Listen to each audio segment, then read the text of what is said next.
Di salah satu kamar kos di Jalan Akasia Denpasar, jasad seorang pria ditemukan terbujur kaku. Belakangan, korban yang baru sehari menghuni kamar kos ini diketahui bernama Iketut Sukadana, usia 33 tahun, asal Kaliabang, Banjarmunduk Negara. Korban pertama kali ditemukan oleh keponakannya Iputus Sumadi yang datang berkunjung.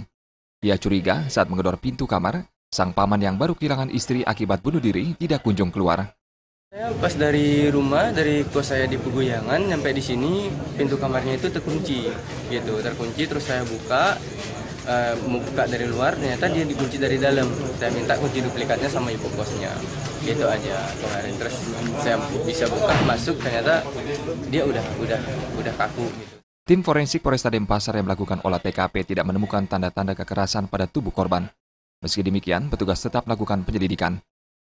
Pemeriksaan sementara hasil olah TKP kita belum menemukan tanda-tanda mengarah kekerasan atau yang lain.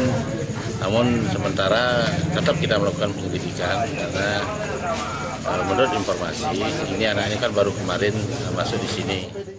Untuk mengetahui penyebab pasti kematian korban, petugas langsung melarikan jasad korban ke kamar jenazah Rumah Sakit Umum Pusat Sangla Denpasar untuk dilakukan visum.